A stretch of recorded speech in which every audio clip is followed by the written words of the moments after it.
മാംഗല്യം. രചന അവതരണം നന്ദു അച്ചു കൃഷ്ണ. ഹരി, നീ ഒന്ന് സമാധാനപ്പെട്. ഞാൻ പറഞ്ഞല്ലോ, നമുക്ക് അവസരം വരും. ഇതിപ്പോ സംഭവം നടന്നപ്പോഴേ ഈ അപ്പന്മാര് നമ്മളോട് കാര്യം പറഞ്ഞിരുന്നെങ്കിൽ അവന്മാർ കയ്യിൽ നിന്നും വഴുതി പോകില്ലായിരുന്നു. ഇതിപ്പോ അതും കഴിഞ്ഞ് ആ ഭാഗത്തെ ഒന്ന് രണ്ട് ആൾക്കാർ അറിഞ്ഞ് അത് എന്റെ അടുത്തെത്തിയപ്പോഴേക്കും ഈ നേരമായി പോയടാ. പക്ഷെ അറിഞ്ഞ നിമിഷം തന്നെ ഞാൻ നമ്മുടെ പിള്ളേരോട് അവന്മാരെ സ്കെച്ച് ചെയ്യാൻ പറഞ്ഞിരുന്നു. അതിന്റെ മണം അവന്മാർക്ക് കിട്ടിയെന്ന് തോന്നുന്നു. അതാണ് നിന്ന നിൽപ്പിൽ മുങ്ങി. അല്ലെങ്കിൽ ഇപ്പോ നീ പോലും അറിയും മുന്നേ തന്നെ അവന്മാരെ ഞാൻ പഞ്ഞി കിട്ടാനെ. അരിശം കൊണ്ട് ദേഷ്യം സഹിക്കാൻ നാവിലേക്ക് മുഷ്ടി ചുരുട്ടി ഇടിച്ചു. ഇതേ സമയം പല്ലും കടിച്ചു പിടിച്ച് ആകെ പുകഞ്ഞു നിൽക്കുകയായിരുന്നു ഹരിയും. അച്ഛൻ എന്നാലും ഒന്നും നമ്മളോട് പറഞ്ഞില്ലല്ലോടാ ആൽബി.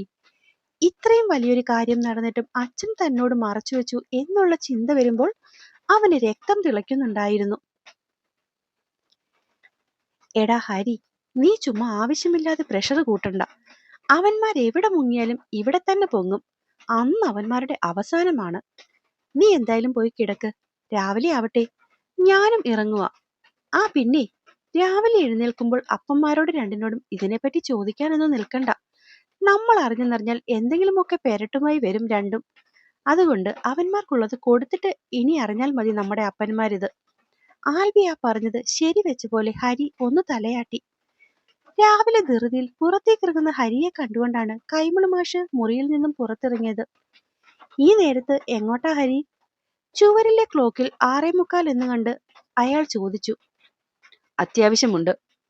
കൂടുതലൊന്നും പറയാതെ അവൻ കാറിൽ കയറിപ്പോയി. ഈ ചെക്കൻ രാവിലെ തന്നെ എങ്ങോട്ടാ മാഷേ പോയേ? ധൃതി പിടിച്ചുള്ള അവന്റെ പോക്കിൽ മാഷിന്റെ അതേ സംശയം തന്നെയായിരുന്നു ശ്രീധരനും അവരെ കണ്ട സീതയ്ക്കും. എനിക്കറിയില്ല ശ്രീധര, ചോദിച്ചിട്ട് ഒന്നും മറുപടി പറഞ്ഞില്ല. അല്ലടോ, സാധാരണ അവൻ ഈ കാവിമുണ്ട് ഉടുത്തുകൊണ്ട് ദൂരെ എങ്ങും പോകാറില്ലല്ലോ. കവലയിലാണെങ്കിലും നടന്നേ പോകൂ. ഇതിപ്പോ കാറും എടുത്ത് ആ വേഷത്തിൽ ധൃതി പിടിച്ചു പോകുന്ന കണ്ടപ്പോ. നിങ്ങൾ രണ്ടുപേരും എന്തിനാ ഇത്രയ്ക്ക് അങ്ങോട്ട് ആലോചിക്കുന്നത്? അവൻ എന്തെങ്കിലും അത്യാവശ്യം വന്ന് പോയതായിരിക്കും. പിന്നെ നിങ്ങളെ പോലെയല്ലേ അവൻ. ചെക്കന് സൂക്ഷിച്ചും കണ്ടേക്കെ വണ്ടി ഓടിക്കൂ. പോകും വഴി ശ്രീധരനെ ഒന്ന് പുച്ഛിച്ചുകൊണ്ട് സീത സാധാരണ പോലെ അകത്തേക്ക് കയറിപ്പോയി.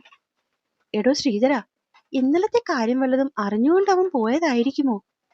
അവന്റെ വെപ്രാളം പിടിച്ചുള്ള പോക്കിലെ സംശയം അയാൾ കൂട്ടുകാരനോട് പങ്കുവച്ചു.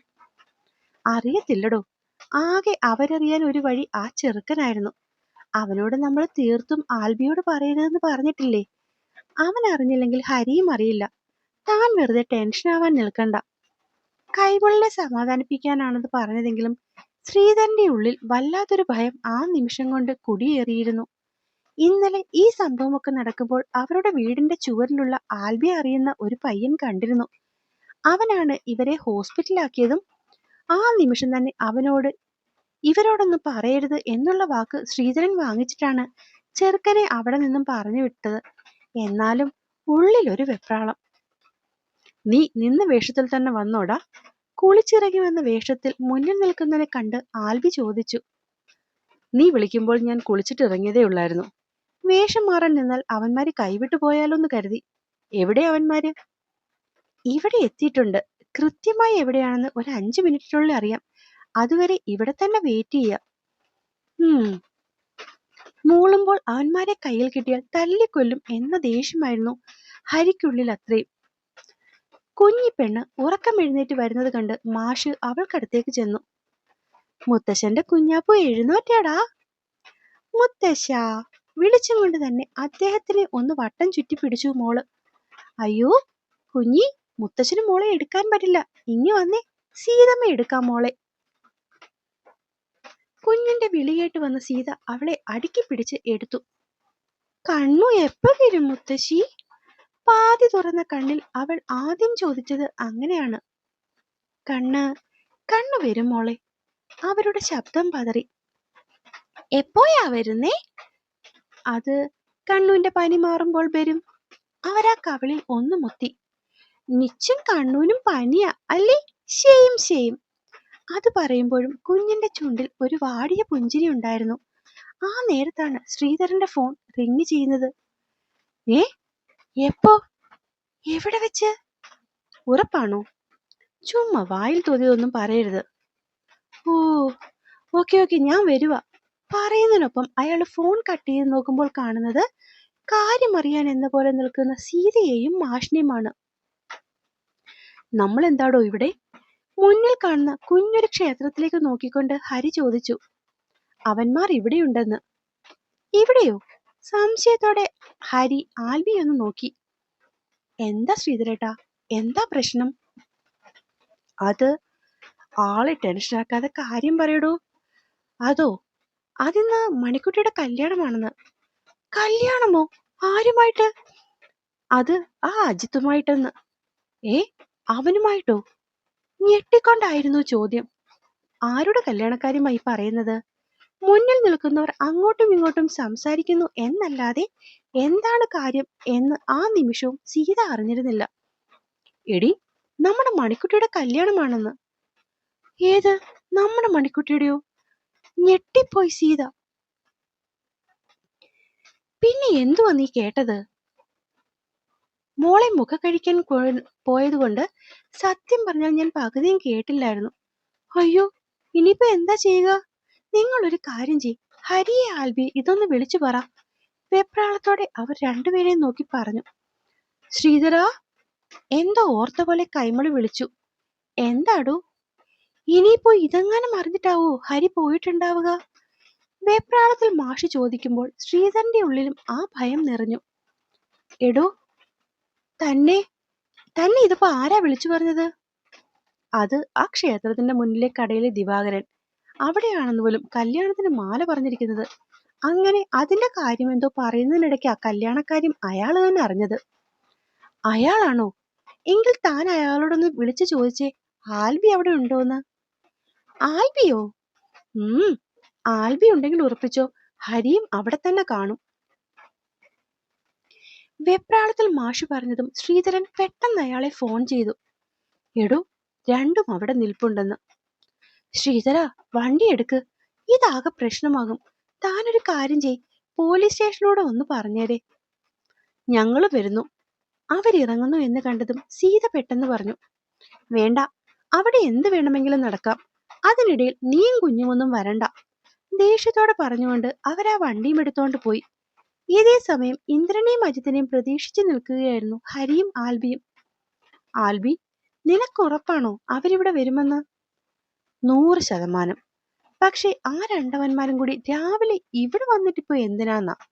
ഹരിക്ക് പിന്നെയും സംശയമായിരുന്നു. അതറിയില്ല, പക്ഷെ വിവരം പക്ക ആണ്. ഇത്തിരി കഴിഞ്ഞതും ഒരു കാറ് വന്നിറങ്ങുന്ന കണ്ടു. എടാ, ഇതിൽ അവന്മാര് കാണുമോ? നോക്കാം. അതിലേക്ക് ശ്രദ്ധിച്ച് ഹരി പറഞ്ഞതും മറ്റാരോ ആണ് വന്നിറങ്ങിയത്. പിന്നാലെ തന്നെ അടുത്തൊരു കാറും വന്നു. പക്ഷെ അത് കുറച്ച് അകലെയാണ് കൊണ്ടുപോയി നിർത്തിയത്. അതിൽ നിന്നും 1-2 പെണ്ണുങ്ങൾ ഇറങ്ങുന്ന കണ്ടു. ആൽബി, ഇവിടെ ഏതോ കല്യാണമാണെന്ന് തോന്നുന്നു. എനിക്ക് തോന്നുന്നില്ല അവന്മാർ ഇനി ഇവിടെ വരുമെന്ന്. വാടാ, നമുക്കിവിടെ നിന്നും പോകാം. കുറച്ച് പെണ്ണുങ്ങളും ആണുങ്ങളും അതിനിടയിൽ എപ്പോഴോ മിന്നായം പോലെ കണ്ട ചുവന്ന പട്ടുസാരിയിൽ കുറച്ചധികം മുല്ലപ്പൂവും. ആകെ മൊത്തം അവിടുത്തെ അന്തരീക്ഷം ഒരു കല്യാണത്തിനെ ഓർമ്മിപ്പിക്കുന്നു എന്ന് തോന്നിയതും ഹരിക്ക് അവിടെ നിന്നും പോയാൽ മതിയെന്നായി. ആൽബി, ഞാൻ വണ്ടിയെടുക്കുക. അവന്റെ ഭാഗത്തു നിന്നും എന്തെങ്കിലും കേൾക്കുന്നതിന് മുന്നേ തന്നെ ഹരി നേരെ പോയി കാറ് തുറന്ന് അകത്തേക്ക് കയറിയിരുന്നു. ഇതിനിടയിൽ തന്നെ വിളിച്ച് വിവരം പറഞ്ഞവനെ 10 പറയട്ടെ എന്ന് പറഞ്ഞ് ആൽബിയും പോയി. ഹരി വണ്ടി പിന്നിലേക്കെടുത്ത് സൈഡ് തിരിക്കാൻ പോയതും ആൽബി ഓടിക്കൊണ്ടുവന്ന് കാറിന്റെ മുന്നിൽ വന്ന് ഇടിച്ച പോലെ നിന്നു. നീ എന്താടാ, ചാവാൻ വേണ്ടി തന്നെ ഇറങ്ങിയതാണോ? പെട്ടെന്ന് ബ്രേക്ക് പിടിച്ചിട്ടും വണ്ടിയുടെ അയയിൽ ആൽബി പിന്നിലേക്ക് വീണിരുന്നു. അത് കണ്ട് പേടിച്ചു പോയ ഹരി അവനെ പിടിച്ച് എഴുന്നേൽപ്പിച്ചുകൊണ്ട് ഒരൊറ്റ ചാട്ടമായിരുന്നു. എടാ, അത് ക്ഷേത്രത്തിലേക്ക് കൈ ചൂണ്ടി എന്തോ പറയാൻ ശ്രമിക്കുമ്പോഴും ആൽബിക്ക് ശ്വാസം നേരെ നിൽക്കുന്നുണ്ടായിരുന്നില്ല. എന്താടാ, അവന്മാരെ കണ്ടോ നീ അവിടെ? അവന്റെ മുഖത്തെ ദേഷ്യം കണ്ട് ഹരി ചോദിച്ചു. മണിക്കുട്ടി. മണിക്കുട്ടിയോ? ഹരിയുടെ മുഖം ചുളുങ്ങി. മണിക്കുട്ടിയുടെ കല്യാണം. ഏ, കല്യാണമോ? ഞെട്ടിക്കൊണ്ടാണ് ഹരി ചോദിച്ചത്. അതേടാ, അവളുടെ കല്യാണമാ അവിടെ നടക്കാൻ പോകുന്നത്. അതും അവന്റെ ആ കൂട്ടുകാരനുമായിട്ട്. ആൽബി ആഞ്ഞു ശ്വാസം എടുത്തുകൊണ്ട് പറയുന്ന കാര്യങ്ങൾ കേട്ട് പകച്ചു നിന്നുപോയി ഹരി. ഹരി, വേഗം വാ, ഈ കല്യാണം അങ്ങനെ നടക്കാൻ പാടില്ല. ആൽബി ഹരിയുടെ കയ്യും പിടിച്ച് മണ്ഡപത്തിലേക്ക് ഓടുകയായിരുന്നു ആ നിമിഷം. ഇതേ സമയം മണിക്കുട്ടിയുടെ കല്യാണം എന്ന കേട്ട ഷോക്കിലായിരുന്നു ഹരിയും. അപ്പോ പെണ്ണും ചെറുക്കനും മാതാപിതാക്കൾക്ക് ദക്ഷിണ കൊടുക്കൂ. തിരുമേനി അത് പറയേണ്ട താമസം അജിത്ത് എഴുന്നേറ്റ് ആദ്യം അവന്റെ അമ്മയ്ക്ക് ദക്ഷിണ കൊടുത്തു. ഇതേ സമയം പാറ പോലെ വെറുതെ നിൽക്കുകയായിരുന്നു മണിക്കുട്ടി. ഡി നശിച്ചതേ, ആൾക്കാരെ കാണിക്കാനെങ്കിലും അമ്മയുടെ കാലിൽ വീഴടി. ഇന്ദ്രൻ മറ്റുള്ളവരെ നോക്കി വെളുക്ക് ചിരിച്ചുകൊണ്ട് മണിക്കുട്ടിയുടെ നേരെ മുരണ്ടു. പക്ഷെങ്കിൽ അതൊന്നും കേൾക്കാതെ കുനിഞ്ഞ മുഖവുമായി കണ്ണീരൊഴുക്കി നിന്നതല്ലാതെ പെണ്ണ് അവിടെ നിന്നും അനങ്ങിയില്ല. അപ്പോഴേക്കും ചുറ്റും കൂടി നിന്നവരിൽ നിന്ന് മുറുമുറുപ്പ് ഉയരാൻ തുടങ്ങി. എടീ! ഇന്ദ്രന്റെ ശബ്ദം അല്പം ഉയർന്നതും അജിത്ത് അവനെ കൊണ്ടൊന്ന് അടക്കി. എന്നിട്ടും സ്വന്തം അമ്മയുടെ ദക്ഷിണ കഴിഞ്ഞ് അവളുടെ അമ്മയ്ക്ക് ദക്ഷിണ കൊടുക്കാൻ വരികയാണെന്നുള്ള ഭാവത്തിൽ അവൾക്കടുത്തേക്ക് ചെന്ന് ചേർന്നു നിന്നു. ആവശ്യമില്ലാത്ത എന്തെങ്കിലും നാടകം കളിച്ച് ഇവിടെ നിന്ന് രക്ഷപ്പെടാം എന്ന് വല്ല ചിന്തയും നിനക്കുണ്ടെങ്കിൽ ഇന്നലെ കണ്ടല്ലോ ആ കാർണോരെ തല്ലിയൊടിച്ചു വിട്ടത്. ഇനി അതാവില്ല, നേരെ യമപുരിക്കാവും ഞാൻ ആ കുടുംബം മൊത്തം അയക്കുക.